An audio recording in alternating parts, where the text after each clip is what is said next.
Your Eye on Annapolis daily news brief keeps you informed about what's happening in Annapolis, Anne Arundel County, and Maryland. Local news, local sports, local events, local opinion, and, of course, local weather. Your Eye on Annapolis daily news brief starts now. Good morning. It's Wednesday, September 23rd, 2020. This is John Frenaye, and this is your Eye on Annapolis daily news brief. Back on September 4th, Annapolis Mayor Gavin Buckley notified the Annapolis Democratic Central Committee that there was a vacancy on the City Council. This was Mark Rodriguez, who did resign his seat for Ward 5. Now, the ADCC will meet on September 28th at 7 p.m. to interview the candidates to fill the vacancy. They are the ones that do nominate the replacement for the Ward 5 seat. That meeting is going to be a virtual meeting, and it will be open to the public. You want to go to eyeonannapolis.net. Check out the link there. Put that note on your calendar so you can watch it.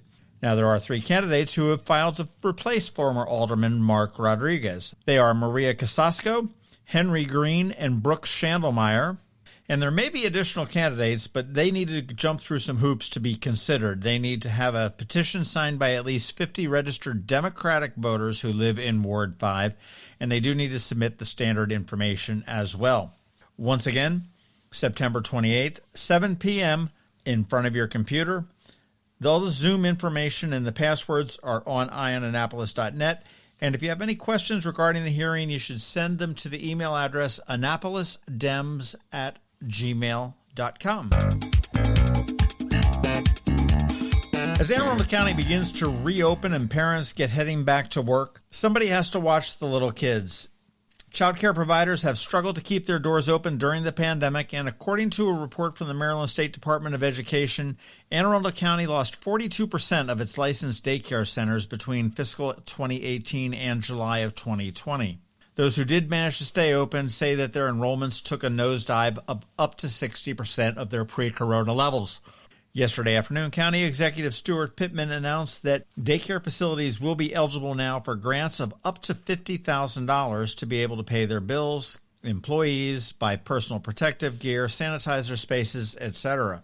He has initially funded it with a $3 million contribution coming from the county's portion of the CARES Act funds. To qualify, a daycare center has to have been open and operating prior to March 13th, be in good standing with the state of Maryland's Department of Assessments and Taxation, submit a copy of its license issued through the Maryland State Department of Education, a signed W-9 form, and a voided company check. So there is now some help for daycare centers. Boy, here's some bad news for some juniors and seniors in high school. SATs are always a pain in the neck, and the College Board just announced yesterday that they have closed 30 Maryland test sites, citing safety concerns. Now, there were 3 scheduled in Anne Arundel County: Arundel, Meade, and South River High Schools. Tests were scheduled for this Saturday. Those will not happen. The closest school that is having a test here to us in Anne Arundel County is Centennial over in Ellicott City. And nationally, of the 334,000 students who are registered to take the SAT this weekend, 154,000 of them will not be able to do it. Way to screw our high school kids, College Board. My guess is that as more and more colleges opt out of even considering the SATs for admission, this is only going to exacerbate it. Speaking of colleges and pissed off students, not only have we ticked off the high school kids, but the Naval Academy has the midshipmen up in arms. Yesterday, they announced a modification to their fall semester, and basically they're taking away Thanksgiving from the midshipmen. There will be a normal day of classes the day before Thanksgiving. Thanksgiving will be off, but they will be required most likely to stay on the yard, and the day after Thanksgiving is going to be a reading/study day. They are still determining and trying to assess whether they're going to give midshipmen any local liberties, which would mean being able to go to sponsor parents or just get out and about town on Thanksgiving Day or the weekend that follows. That is still up in the air, and they say it is all based on conditions at the Naval Academy as well as the local community. So not a good Thanksgiving coming up for the midshipmen at the Naval Academy. All right, let's talk about some good news. Friday night, live music does return to Annapolis, and Friday night live music does return to Ram's Head on stage, and I am psyched for this. Annapolis favorite Irish Rockers are going to have the honor of playing the first show at the grand reopening of Ram's Head on Stage this Friday night. After being dark for more than 6 months due to the COVID-19, the Ram's Head's On Stage is ready to reopen, and the first live show will be Friday night at 7:30 with Dublin 5. Tickets are going to go on sale very late Friday morning, and you can get them at ramsheadonstage.com. Things are going to be a little bit different. They are restricted to 100 people, and typically their capacity is just over 300, to give you an idea there. Social distancing will be enforced, and they will require mask usage in the venue, pretty much except while you are eating and drinking. And you want to check out the calendar at Ram's Head On Stage because they got a whole bunch of cool stuff coming up in the next few weeks. They've got some streaming shows that are on there, and of course, now that we're open again, they got some live shows coming back in. So I'm excited about that. Go check it out, ramsheadonstage.com. All right, that does wrap it up for us for the news today. Please make sure you're checking out eyeonannapolis.net for updates to these stories and more throughout the day. Make sure you want to check out the candidates that are being considered for the Ward 5 position. We do have links right to all their information in the article.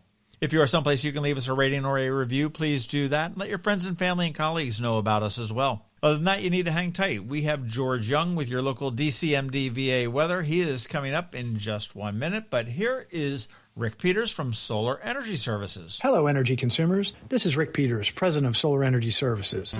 Have you been looking for ways to save money recently? Maybe you should consider solar energy for your home. Or are you waiting for the technology to get cheaper? If so, how long are you going to wait? Today's solar costs less than 20% of what it cost 10 years ago. But while solar prices have declined every year, so have the financial incentives. Bottom line, if you wait for cheaper solar, you're also waiting for lower incentives. Take my home, for example. My solar system was installed in 2010, and it's been paid off for almost 5 years, and I no longer have to buy any electricity for another 15 to 20 years. If I waited for cheaper solar, I'd still be paying an electric bill. At Solar Energy Services, we have thousands of satisfied customers who are sure glad they didn't wait. So what are you waiting for? Sunshine's a wasted. Call us today for a free solar design at 410-923-6090 or on the web at solarsaves.net. Sunshine, sunshine, nothing else can make me feel so fine. When you live near Annapolis, you know how fickle the weather can be. So you need a truly local forecast that's accurate and reliable. Forecast right here in Annapolis. DCMD VA weather is not just for today, but for the rest of the week and the weekend too. Now here's George Young of DCMD VA weather with the weather outlook for today and beyond. Hey everyone, this is George with DCMD VA Weather, and this is your Eye on Annapolis forecast for Wednesday, September 23rd. Yesterday brought even nicer weather to Anne Arundel County as temps warmed up just a bit into the low to mid-70s, taking away that breezy but nice chilly feel to the air. And today through the weekend will be even warmer, though not too summery, as temps top out each day in the 77 to 83 degree range with pretty much max sunshine each day as morning lows drop down into the mid-50s to lower or maybe mid-60s in spots. Okay, that's it for today. This is George Young of DCMD VA Weather. Make it a great day out there. Stay healthy and be safe. And be sure to get our free app on all of your devices by searching DCMD VA Weather in the Apple or Google App Stores. And also follow us on Facebook and Twitter. And use our website each day at dcmdvaweather.com so you can always stay weather informed. The Anne Arundel Economic Development Corporation wants to remind you that amid this global coronavirus pandemic, we've got to band together and care for those around us, support our community and the businesses that have worked so hard to safely reopen. So show some love for the shops selling the stuff that we can't get anywhere else and the restaurants that sell food that's even better than home. And remember that the money that we spend here can keep Anne Arundel County strong. And by wearing masks and social distancing, we can keep workers safe and businesses open. So for our neighborhood, for our town, for our county, shop safe, shop local, shop Arundel Biz. Visit arundelbiz.org. You've been listening to the Eye on Annapolis Daily News Brief. Tell your friends and colleagues, this is the podcast where you can keep up on the latest with what's going on in Annapolis and Anne Arundel County. And don't forget about our website, eyeonannapolis.net, where you can find even more information. And make sure you follow us on Facebook at All Annapolis and on Twitter at Eye on Annapolis. This Daily News Brief podcast comes to you every Monday through Friday at 6 a.m.